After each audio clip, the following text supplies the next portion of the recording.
There's an echo in the canyon, a reflection on the sound. When I'm really looking, I can hear you all around.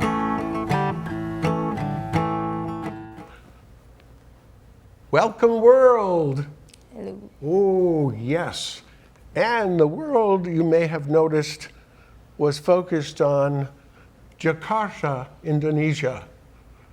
And that is where our very special guest from all that way, a couple of weeks ago, Annalisa, Hello. is from? Indonesia. Yep, Indonesia. And, oh, Laurie, thank you so much for this morning. Laurie is really just so supportive in the cerebral department, which is really working well for me, as you are, dear Victor Urbanowitz, with a PhD. Oh my goodness. Oh, yes. And welcome from St. Paul, Minnesota. Nice shirt, buddy. Way to go. And, oh, Alexander Stein. Alex Stein for short? Yes. Thank you for everything.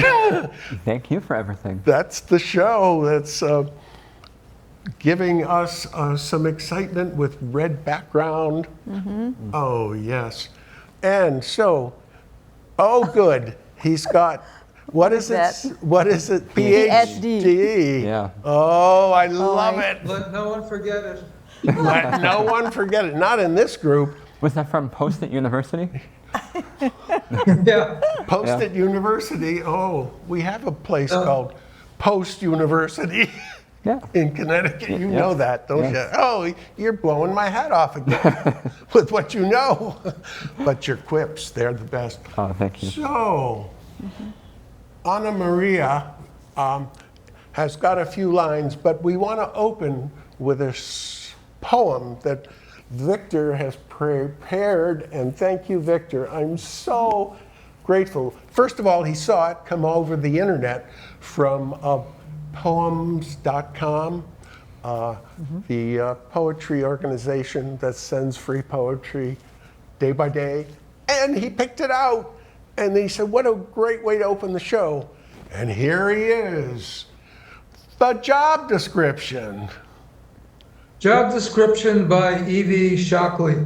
Oh. Copyright 2024. Will poetry change the world? No one asks this about football, the thrill of watching or playing. We get that nurses and doctors are healers, no question that rabbis, priests, and imams guide individuals and groups through spiritual thickets. We don't tell cooks to put down their wooden spoons and we'll make a real difference instead of a real souffle. Teachers are honored for the learning they impart. So let poets keep on exciting passion in themselves and others. Don't discourage us from our efforts to diagnose the human heart or create trail markers for those coming behind us on this journey. Trust me when I say that poetry heals, guides, feeds, and enlivens. Poetry may not change the world, but might change you. Thank you, Victor. That's a stunning. Putting it on screen, that made it easy. Say again? Thank you for putting it on screen, that made it easy. Oh, yes. And look at the imagery. We have the human heart. Poetry heals, guides, feeds, and enlivens. Poetry may not change the world, but our premise today with Anna Maria, Annalisa, is that we're going to try to answer the question, can poetry change the world? As well as, can a poem change your life? Can a poem save your life? Oh, yeah. We will wind up with that question, I hope, and we'll meander far and wide. Please, Me? you. Oh, I'm so glad you took the time to do the cosmetic preparation. Oh, You I are feel good. nervous, you know. You are, It's my first time in here. and you are my honorary granddaughter. Annalisa. Oh, well, that I got. After correction. Thank you so much. Now, My could you pleasure. read a few lines? This is from the prophet. Okay. Yeah, and the prophet, you know, Khalil Gibran. Khalil Gibran. Yeah, Khalil. Ah, thank you. Say it. Khalil Gibran. Khalil. Ah, thank you very Okay. much. Yeah, There. please help me with all kinds of pronunciation. Yes, So I have to read from here. yes, here. loudly to there. Okay, first, I'm sorry for my pronunciation. So I would like to. Okay. You have walked among us a spirit, and your shadow has been a light upon our face. Much have we loved you, but speechless was our love, and with fails has it been failed. Yet now it cries aloud unto you, and would stand revealed before you.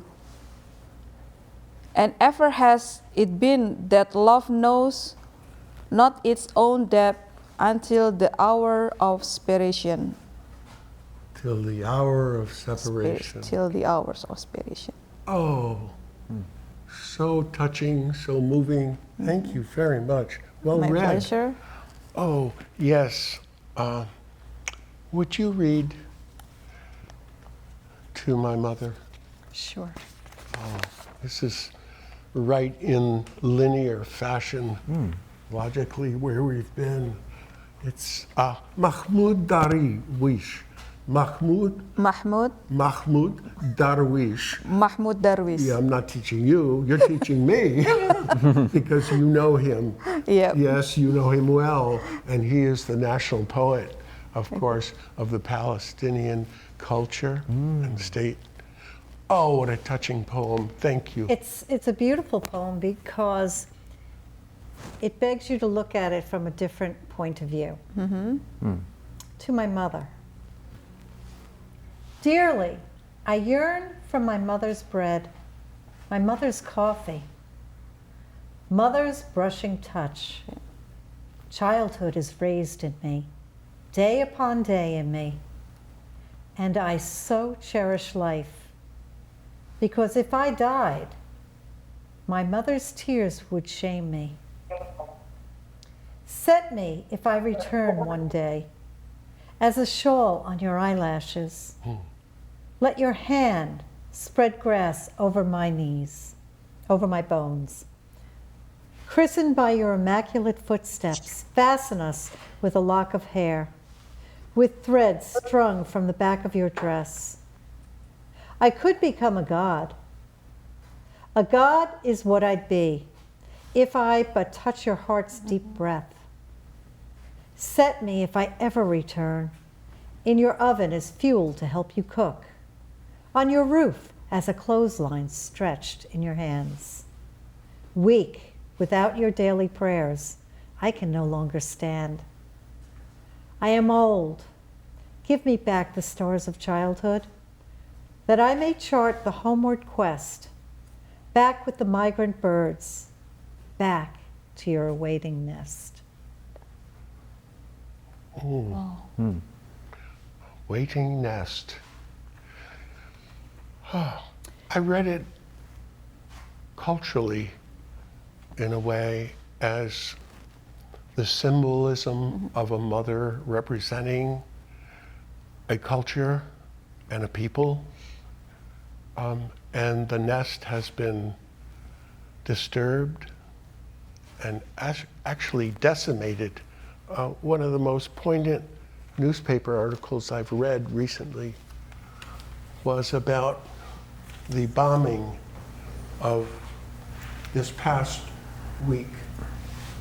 Palestinian dreams of escape end in flames seen worldwide. And the saddest thing at the end of this is that hope died, actually, for this young 25-year-old man who was a victim in the bombing of that hospital-related camp in the Gaza Strip. And I was stuck with my own process of where do I find hope again? Well, as Khalil Gibran says, in love. Yes, in love.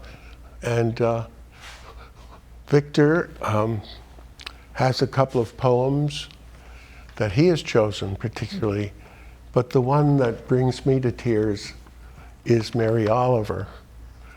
And if you'd be willing to read the second one. The first one is Wild Geese. It's very, very, very well known and popular for Mary as signature poem, I think. Victor, what do you think? Is Wild Geese, which the Irish have latched onto so elementally, one of her signature poems? You do not have to be good. You do not have to walk on your knees for 100 miles through the desert repenting. You only have to let the soft animal of your body love what it loves.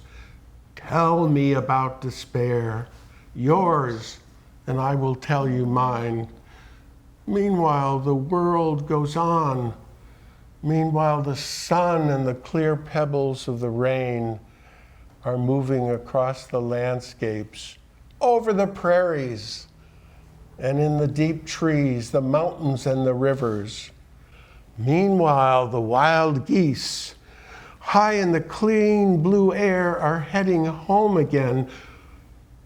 Whoever you are, no matter how lonely the world offers itself to your imagination, calls to you like the wild geese, harsh and exciting, over and over, announcing your place in the family of things.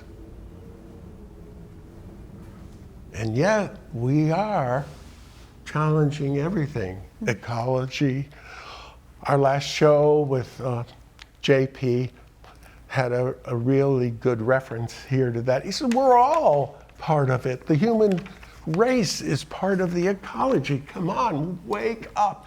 And that's what Mary Oliver says to us. Wake up to love. Really. You know, it goes with your question initially. Can we change the world? Or can we change just us? And I think through poetry, through words, words have power. Yep. And change happens one perspective at a time. And I think that a lot of these poems address that. It's changing your perspective. And I think if we can do that, we can make a ripple effect. Truly, and you have made a concrete example with me by sharing your family's dinner table or lunch table discussion. Yeah, on the state of, you know, our upcoming election, Yes. my own household is divided. And, you know, before we engage in conversation, we always say, let's be respectful of each other's point of view. And we don't have to agree because we're all different. We come from the same family, and yet we are all very different. And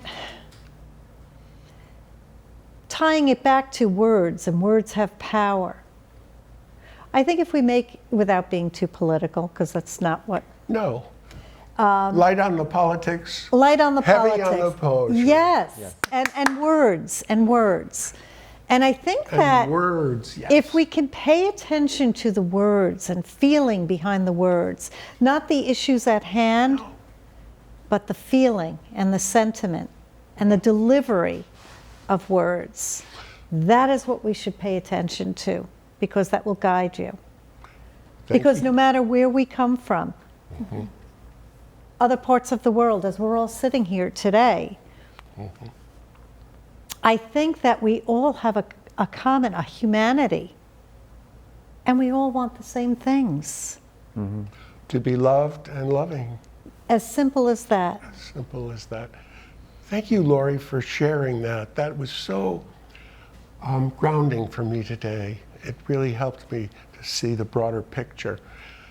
And so, what is love in Mary Oliver's mind and poems and message? And what is the power of love?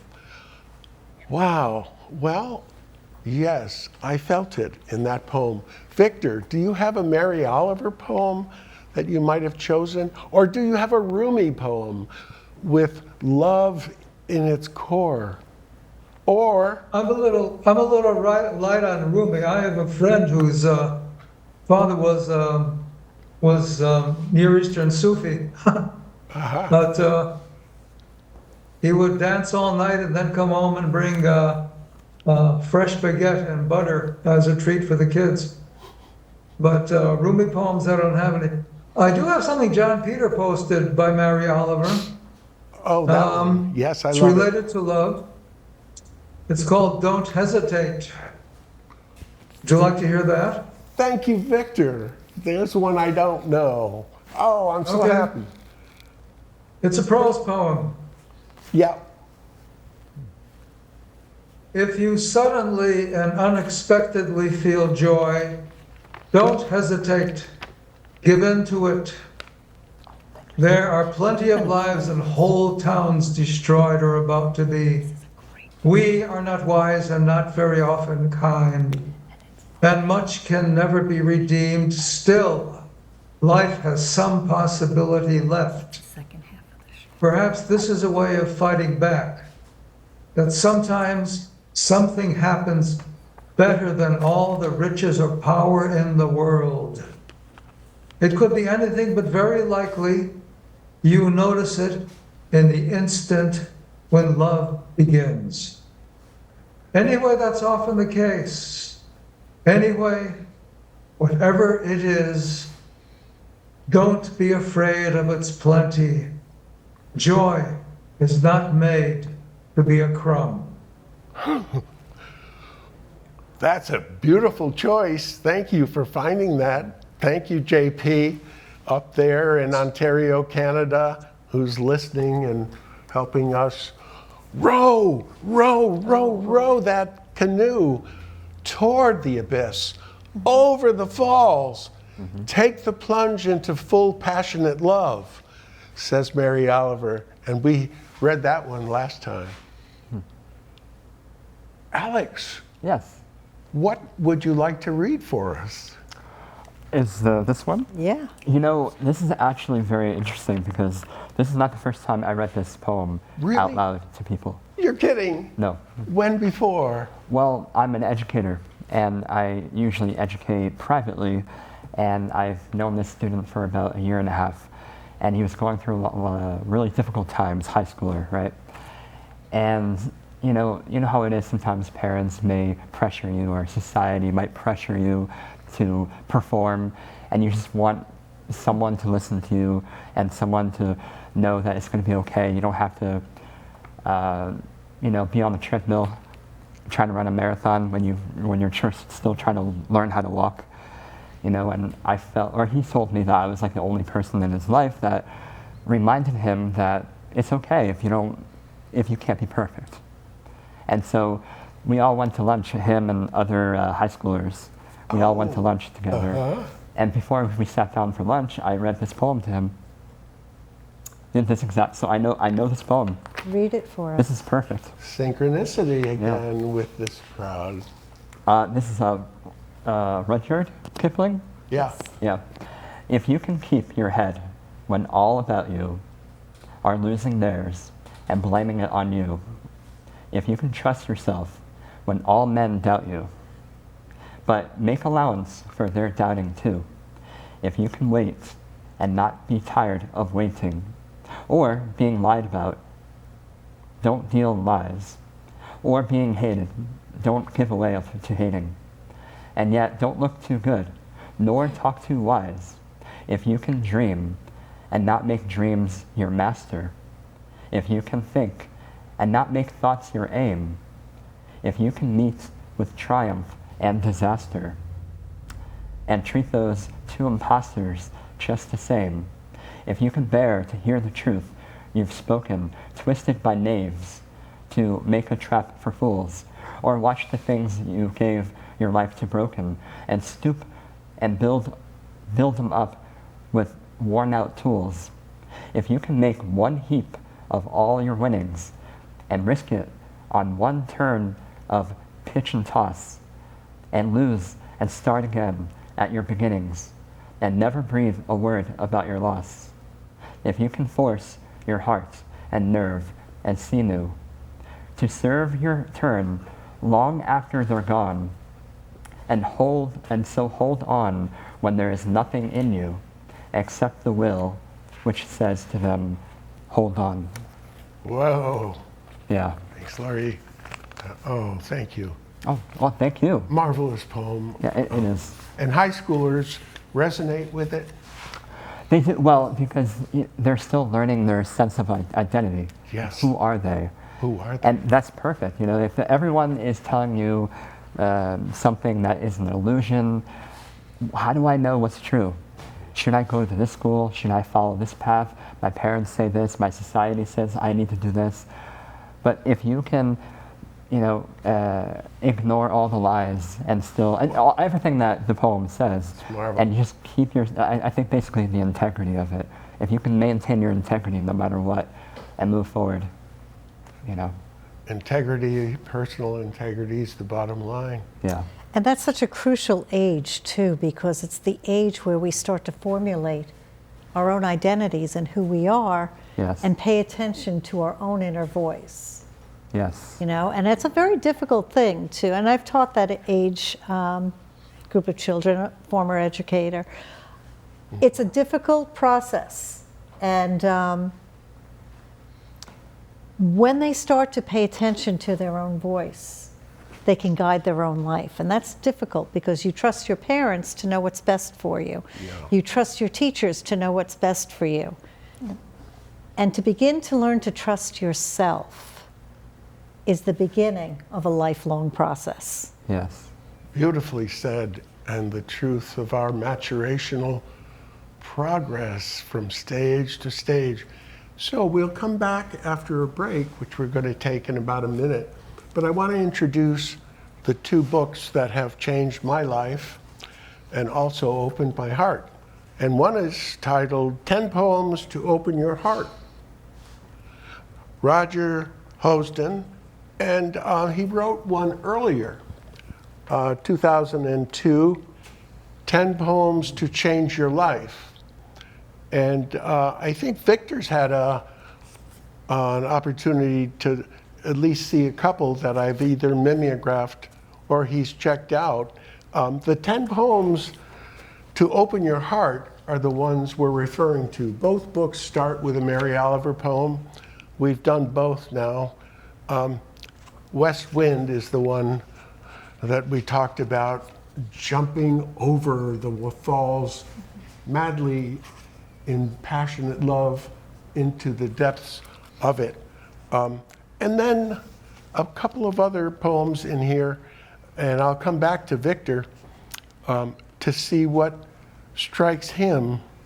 But I think we'll also do a couple on kindness, because in the adult world, we need to reorient ourselves, get the vitriol out of the speech, get back to elemental human basic kindness for one another. And that book is full of that.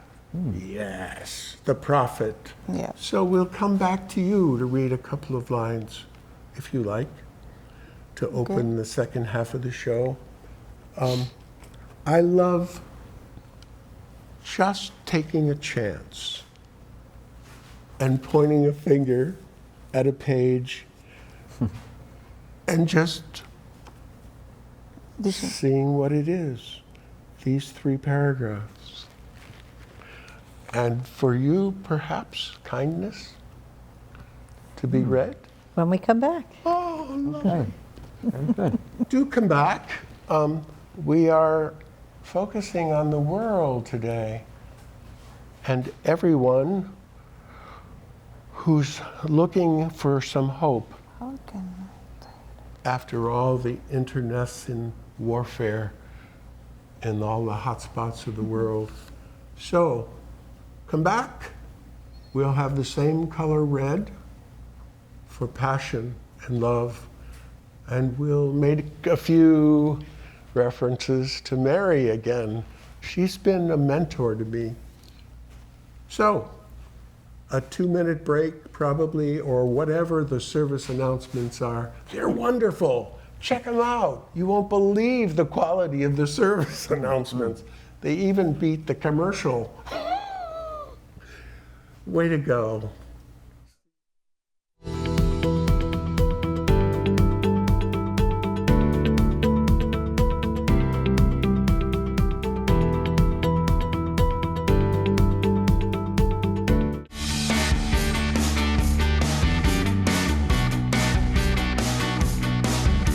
It was kind of the storm of the century, or the 500-year flood or storm, that by some estimates over 15 inches of rain fell over a 3-day period on June 4th, 5th, and 6th, 1982.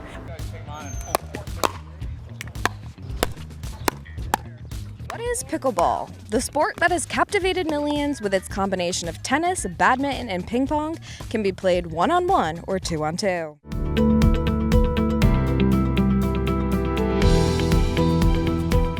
Hi, thanks for joining me. This is September Selectmen's Update. Hello everyone, Carl Fortuna here again with another monthly update.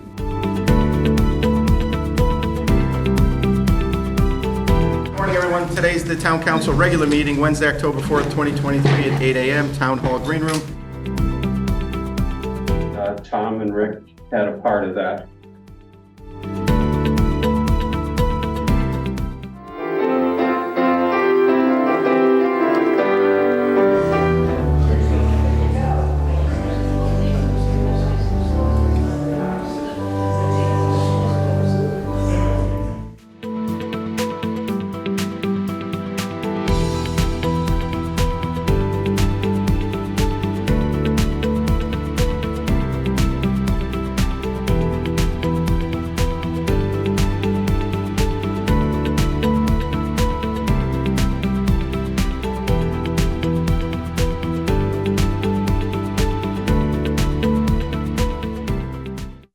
One of the most common cons this time of year is the utility scam. A bad actor may call or text you claiming to be with the utility company and threaten to turn off your electricity, saying you haven't paid your bill. They may also try to steal your money and sensitive personal information through a fake home energy assessment. This ruse often includes a phony credit check, which requires you to hand over your banking information and even your social security number. They may claim they can save you money on your energy bills if you buy their discounted equipment, but all you'll get is a big credit card bill. Always check with your utility company before letting someone into your home. Even if they're wearing credentials, they may be fake. Also, utility companies won't call or text you out of the blue threatening to turn off the lights. And while they do energy assessments, you have to set them up ahead of time. They don't just send people knocking on doors. For more information on how to protect yourself, visit Better Business Bureau at bbb.org. And to report a scam, visit bbb.org/scam-tracker.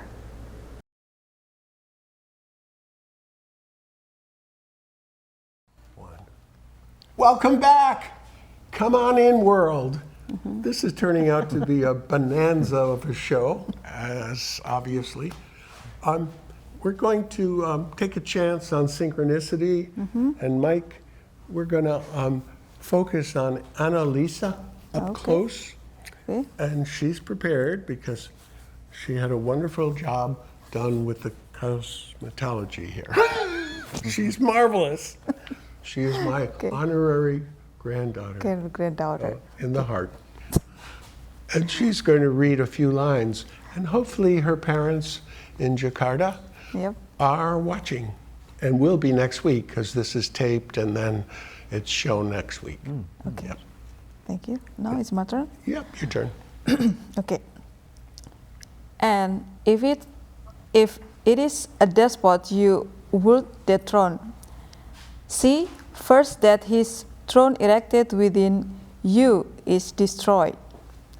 For how can a tyrant rule the free and the proud? But for a tyranny in their own freedom and a shame in their own pride. And if it is a care you would cast off, that care has been chosen by you rather than imposed upon you. Thank you. Oh, Welcome. and you know how we chose that together? We kind of did this. And speaking of synchronicity, that's the key word. And if it is a despot you would dethrone, see first that his throne erected within you is destroyed. We were talking about that.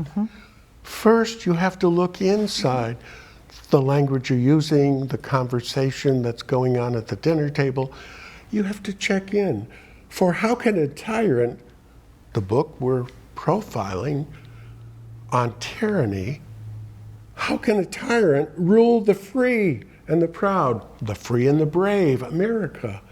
For a tyranny, but for a tyranny in their own freedom and a shame in their own pride. Wow. In other words, we have to look within first. And those acrimonious dinner table conversations can settle down. Thank you, Anne-Marie. Annalisa. Annalisa.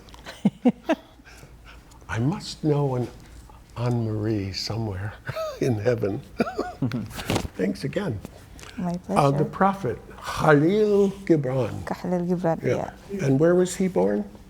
Lebanon? Beirut? Is it in Lebanon? Beirut? Lebanon. Yeah, Lebanon.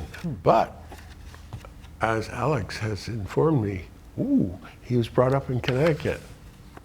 Oh, was he? Or Victor!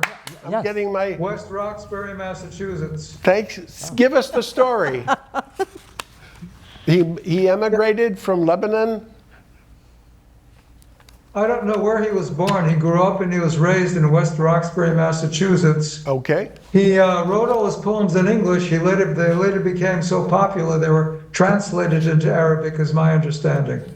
Fascinating. I don't know how much Arabic he really knew. Who knew? I mean, gee, thank you, Victor. There's a reason why I call you dramaturg.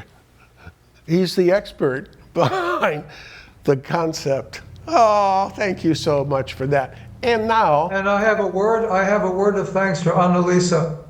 My pleasure. I want to salute Indonesia for the splendid coffee it's supplied me for years. We drink almost exclusively Indonesian coffee. Sumatra, Java, all these places. It's great stuff. I buy it green and roasted at home. I still have a coffee. Uh-huh. Here, I bring coffee. Good. And who knew? I didn't. Yeah. Wonderful, Victor. And that's where you get the acuity from. It helps. Yeah, it does at our age. We're both 83 now. Well, Laurie, kindness. Kindness. The poem Kindness by Naomi Shihab Nye. Before you know what kindness really is, you must lose things. Feel the future dissolve in a moment, like salt in a weakened broth. When you hold in your hand what you counted and carefully saved, all this must go, so you know how desolate the landscape can be. Between the regions of kindness, how you ride and ride, thinking the bus will never stop. With passengers eating maize and chicken, will stare out the window forever. Before you learn the tender gravity of kindness, you must travel where the Indian in a white poncho lies dead by the side of the road. You must see how this could be you, how he too was someone who journeyed through the night with plans and the simple breath that kept him alive. Before you know kindness as the deepest thing inside, you must know sorrow as the other deepest thing. You must wake up with sorrow. You must speak to it till your voice catches the thread of all sorrows, and you see the size of the cloth. Then it is only kindness that makes any sense anymore. Only kindness that ties your shoes and sends you out into the day to mail letters and purchase bread. Only kindness that raises its head from the crowd of the world to say, "It is I you have been looking for," and then goes with you everywhere like a shadow or a friend. This so resonates. This is such a powerful poem. I would say it's kindness linked with compassion. Yes, exactly. And you can't know those two things if you haven't experienced loss. Yes. And stopped by the side of the road. Yeah. It's loss of a job, loss of a spouse, loss of, friends. How powerful and penetrating that poem is. And only until you have those losses and where you are stripped of everything do you gain everything. Wow. You're paraphrasing so beautifully, too. And it's because we all, as in humanity, we all have losses. We all can relate to loss, grief, of one form or another. Even in the newspaper. And it transforms you. It does. And if you allow it. If you allow it. If you allow it. Because there's another choice you can make too, and that could be bitterness. And shutting down. Yeah. I wonder where she's from. I really wonder. Naomi Shihab Nye. I can Google it. And we will come back to Google. Victor, you are on.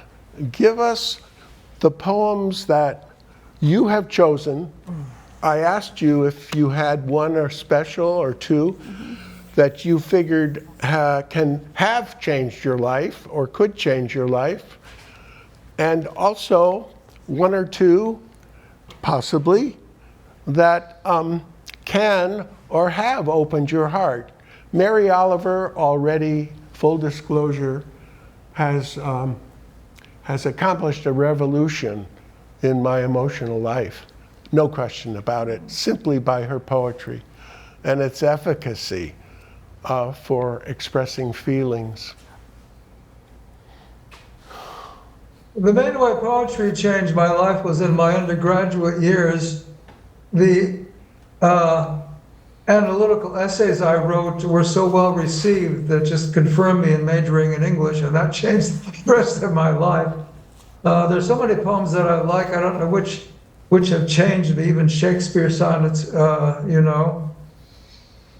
W.H. Auden often struck me, especially his statements about poetry. But I can't say anyone changed my life. So I asked my wife, "Do you have any?" She said, "Oh, this is my morning prayer." Oh, wonderful. And she said I could read it. It's by Joy Harjo. Oh, yes. Do Joy you know is, yes, she's Minnesota's fabulous, as well as... she's Meskwaki. I think she lives in Oklahoma. And that's right. Yeah. She has been a National Poet Laureate. Yes, that's where I know her. Thank you. Yes. Wow. And she wrote something called Eagle Poem. Native Nation. Yeah. Wonderful. The source is her collection, Mad Love and War. And I'll read it now. To pray, you open your whole self to sky, to earth, to sun, to moon, to one whole voice that is you. And know there is more that you can't see, can't hear, can't know except in moments steadily growing and in languages that aren't always sound, but other circles of motion. Like eagle that Sunday morning over Salt River, circled in blue sky and wind, swept our hearts clean with sacred wings. We see you, see ourselves, and know that we must take the utmost care and kindness in all things. Breathe in, knowing we are made of all this, and breathe knowing we are truly blessed, because we were born and die soon within a true circle of motion, like eagle rounding out the morning inside us. We pray that it will be done in beauty, in beauty. Oh, Janet, thank you, thank you, thank you. You prompted Victor so beautifully. What a choice. How wonderful. I've been reading a lot of Joy Harjo myself, simply because we've been focusing on Native nations the last few shows too here, and the culture. Wow, you hit it out of the park again. Thank you for that. You read it so beautifully. You brought me back to Mary Oliver with the very first 3 lines. Can you read those again? First 3 lines? Okay, Yeah. yes. To pray, you open your whole self to sky, to earth, to sun, to moon, to one whole voice that is you. Wow. Bravo, man. Yeah, thank you so very much. Oh, and around the world we go to Spain. Ooh. Is it, and an expert with languages here, yes, he said it's Machado in Spanish, but Machado in Portuguese. Isn't that true? I believe so. I'm definitely not an expert. Is he right, Victor? Is it Machado in Spanish and Machado in Portuguese? I think Machado is Japanese. Machado in Spanish. I won't say anything about Portuguese. Oh, sorry about that. Because I have nothing to say. Actually, when we were talking about it, I didn't know the spelling of the word, but I see the CH, and it is Machado in Spanish. Sorry, I had us on the wrong side of the earth. Well, okay, I guess I'll read this for everyone. I'd love it. This one is the first time I've ever seen this particular poem. Antonio Machado. Antonio Machado. Last night, as I was sleeping, that's the name of the poem. Last night, as I was sleeping, I dreamt, marvelous error, that a spring was breaking out in my heart. I said, along which secret aqueduct, oh water, are you coming to me?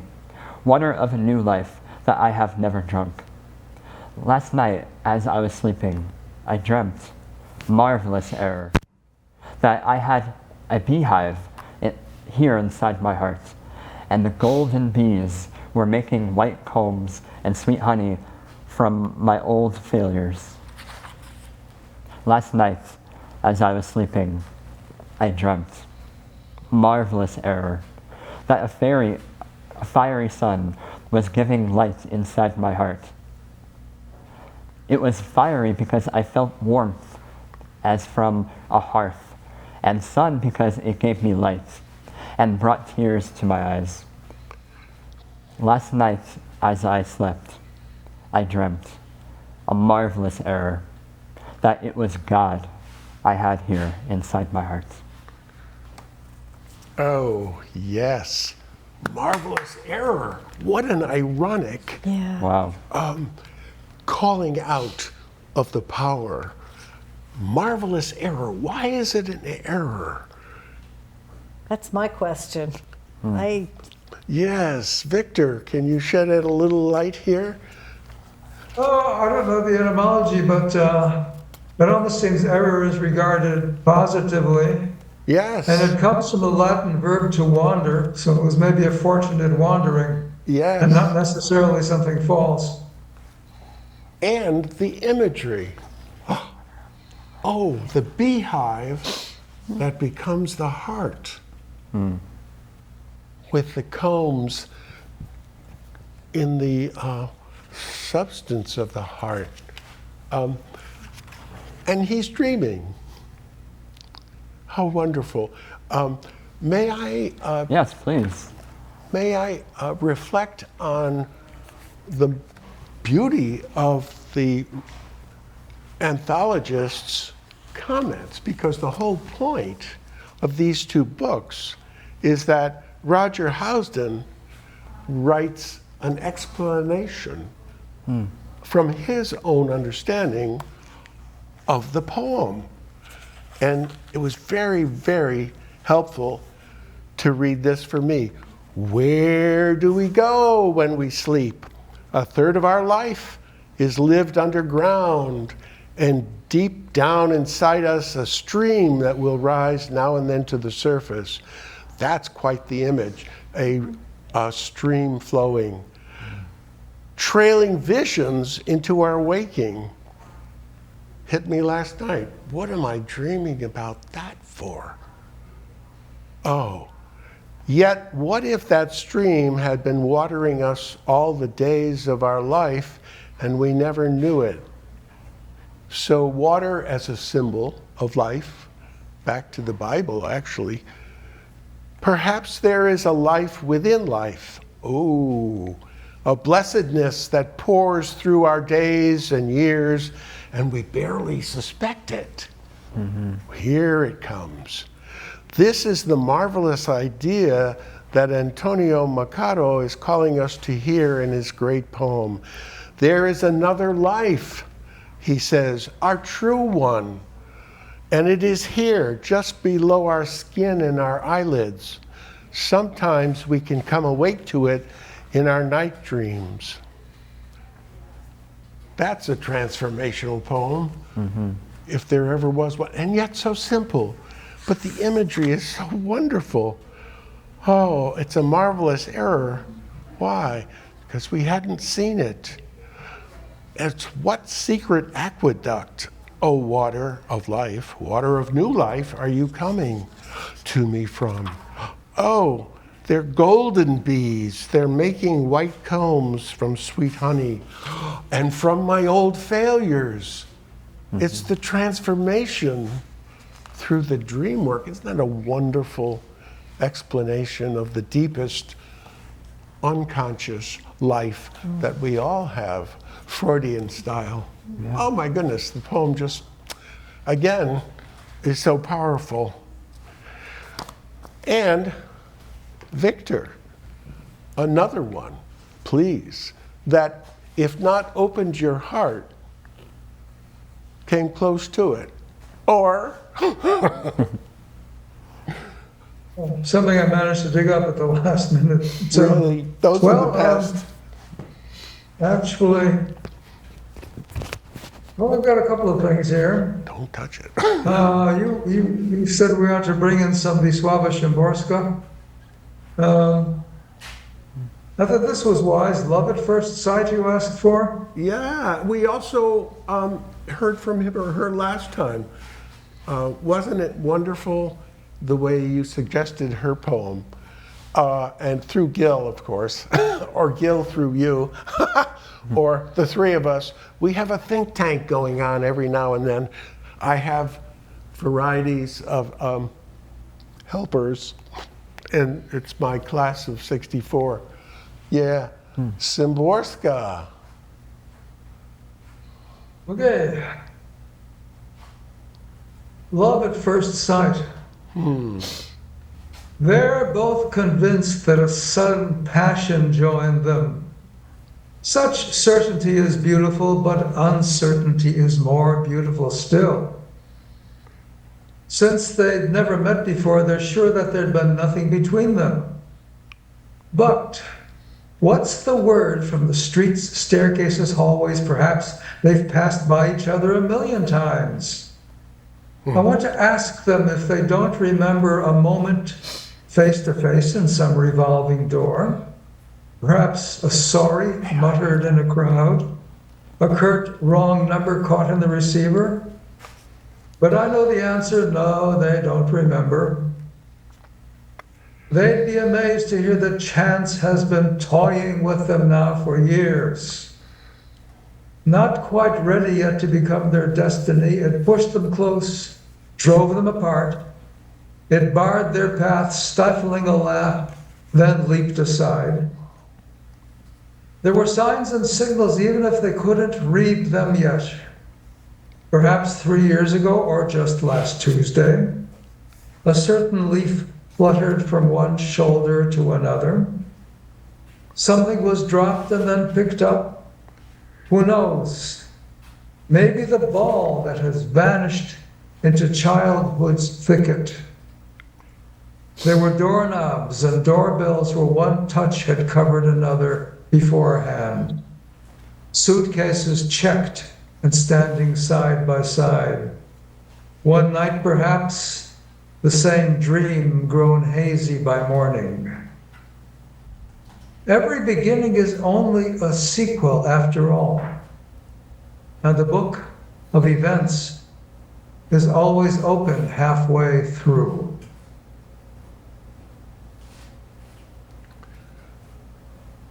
What a semi-humorous take on the concept first love. It's so big in poetry from the get-go, certainly. Always poets are considering writing about their first loves. But how interesting and ironic the treatment is that, hey, it's just a falling leaf that could change the whole outcome. It is the vagaries of fate, simply, that we are all subject to in the most unexplainable way. That is so mysterious and yet so fruitful and exciting and passionate when it works.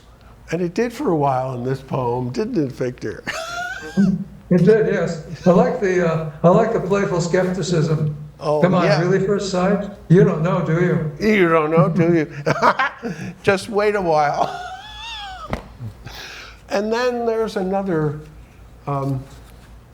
2 minutes. I'm going to preempt a little time and just say Sharon Olds, one of our very favorite poets, is talking about human love here, but not in that tone or treatment, in a simple treatment of a couple waking up in bed together in the morning in the most beautiful way. I don't have time for the whole one, but it's called The Knowing, how one person can know another Yes. in the intimate ways. Sharon Olds. Afterwards, when we have slept, paradise comaed. What a description. They're in a coma, actually, after making love. And woken up, we lie a long time looking at each other. I do not know what he sees, but I see eyes of surpassing tenderness and calm, a calm like the dignity of matter. I love the open ocean blue-gray green of his iris. I love the curve of it against the white, that curve the sight of what has caused me to come when he is quite still deep inside me. I have never seen a curve like that, except the earth from outer space. Wow. I don't know where he got his kindness without self-regard. almost without self. And yet, he chose one woman instead of the others. By knowing him, I get to know the purity of the animal which mates for life. Wow, that's half the poem. Whoa. Wow. Follow the gaze. She is known for speaking the poetry of the body with eloquent directness. Last thoughts. What a beautiful moment to wake up at. Yeah, thank you so much for having me on and having Annalisa on. Yep. I'm very grateful. This is a blockbuster kind of show. Thank you, Victor, deeply. And the contribution is really quality again. And wait till our brothers from the class of '64 finally get motivated to tune in. And Lori, thanks again. So did we answer your question in the beginning? I think we did. The answer is love. Yeah. Can we change? Can we change the world? Yes, through love. Through love. By having hope that that's possible. And poetry somehow redirects us back to where we need to be. What a range of poetry we had today in the voices of so many different cultures. Thank you. It is a wrap. I think we're going. Oh, we are going. We are going. If I'm gone tomorrow and you hear this song today, just remember there is love for you in every note I play. There's an echo in the canyon, a reflection on the sound. When I'm really looking, I can hear you